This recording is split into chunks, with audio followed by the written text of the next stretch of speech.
As you might remember, we talked about Brené Brown's braving inventory from her book Dare to Lead before Christmas, and then we're going to continue to keep that up. We actually forgot about it last week because we got way too excited to talk about the specific topic.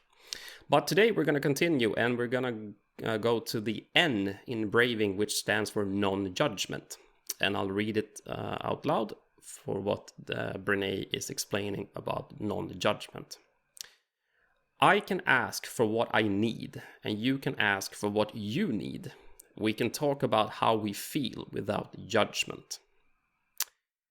Now, is this true in all situations at all times where you can feel totally confident that you can be open, explain a feeling in front of your team that you're working with without getting rolling eyes or contradictive opinions straight off the bat? No, is the answer. This is hard. This part is hard. And why is it so hard, Kim? What's the reason why we can't express our feelings? Because if I express my feelings to you, you will have feelings about that. Mm-hmm. And that's really hard if my feelings doesn't conform with your expectations. Mm. But are my feelings wrong if they don't meet your expectations? Well, the worst thing I can do, if you express an open, proper feeling to me, meaning saying, Daniel, this is the way I feel. What I am absolutely forbidden to do is to tell you that your feeling is wrong. Because they're not wrong, because they're your feelings. Unfortunately, that is a very, very common trait, that if I don't agree with that specific feeling, or if I don't feel the same, I will start to tell you how you should feel instead, because I'm the one with the right answer here, correct? No. This is poor leadership. If someone expresses a feeling, all you have to do is accept it and say, thank you, that's awesome, let's talk about that. Not contradict it straight off the bat. Yeah, because a feeling can never be wrong. You can be honest with how you feel and dishonest with how you feel. Yeah. And if you're dishonest with how you feel, that's not good for a relationship. Nope. But if you're honest with how you feel, that can never be wrong. That's how you feel. Yes. You can, as a receiver of that feeling, of course, be concerned and be worried and be saddened by it. Because Sure. for sure, if I say, Daniel, I hate you, and it's my honest feeling. Yeah, that's gonna sting. You have every right to be sad by that. If you were totally in the expectation that, no, we are besties. Yeah, exactly. BFFs that would forever. Sting. Yeah, sure. Yeah. That's absolutely. But that doesn't make my honest feeling any less true for that. No. So that's that's also something. And just to be clear for everyone, feelings can change. Oh, for sure. Absolutely. So over time, that's yes. also something. But anyway, don't be judgmental of the feelings. No. And especially when it comes to, let's say that I do something. I behave in a way which you don't like, or in a way which you feel that is offensive, or whatever it might be. And then you tell me that, Daniel, when you did that thing, you made me feel in a specific way which I didn't like, and you present that feeling to me. That's called feedback. Now, it might not always be positive feedback. You can also get feedback that is developing for you, which you can actually become better from. If you give me that feedback and my response is that you're stupid, you are very far down on the feedback ladder. To be honest, you're in a position where you're not listening. You're not being open. You can't take that information in, or at least you won't accept it. And straight off the bat, you want to contradict that, and you want to explain, or you want to tell how wrong that feeling were, because of course I didn't do anything stupid, because I'm me and I can never do anything stupid. Now, this is, if you want to lead anyone in any regard, in any aspect, no matter if it's your family, or if it's your team at work, or if it's your soccer team that you coach with the kids, If someone gives you an honest opinion, you better take that in and listen. Because if you're the first thing you do, if you shoot that feeling down, how many times do you think that will happen again? You're going to kill that off right off the bat. You're going to send a message to your team that it's not okay to express feelings, because if you do, I'm going to tell you you're stupid or you're wrong.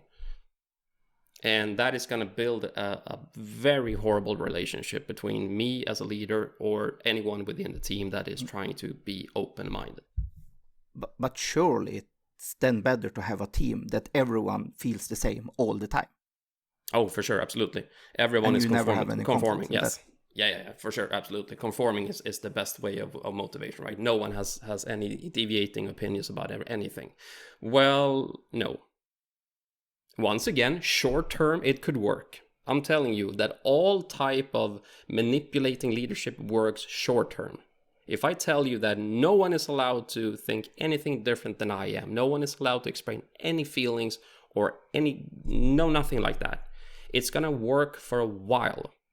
But then you're gonna come to that tipping point when someone, I just can't take it anymore. I have to say what I feel. I have to do something about this. And I do. And all of a sudden, all hell breaks loose.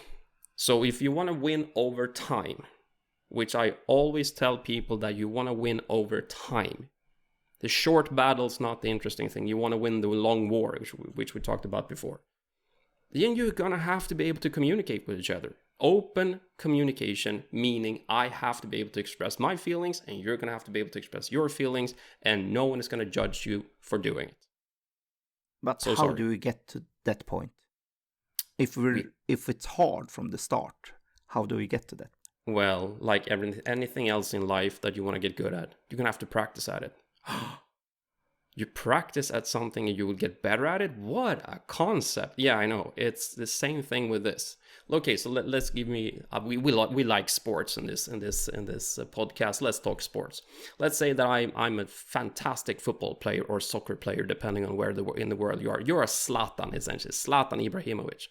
He was good from the get-go. He essentially was just amazing from a kid. When he was like 4 or 5 years, you could tell that this kid has a talent, and he became an amazing soccer player or football player. Then you have kids that grow up that are completely they can't do anything with a ball. It just bounces off of them, and it doesn't come natural to them. They can still practice and get better at playing football. And the same thing comes when we give feedback and when we give open communication, we practice. Yes, you're going to have to practice, because some people are awesome from the day one. They're just super open. They tell anyone at any time how they feel. They don't care. And then they have people that just struggle badly with communicating how they feel and expressing emotions in general. But they can still be taught to how to do it. They're going to have to practice how to do it. So yes, practice is the way to go. So are you telling me now, Daniel, that I as a team leader actually have to coach my team in communicating? Yes, you have to. You have to sit down in a room with your team and practice on how to communicate and openly talk about our emotions and what we feel. Welcome to the world of leadership. What a concept.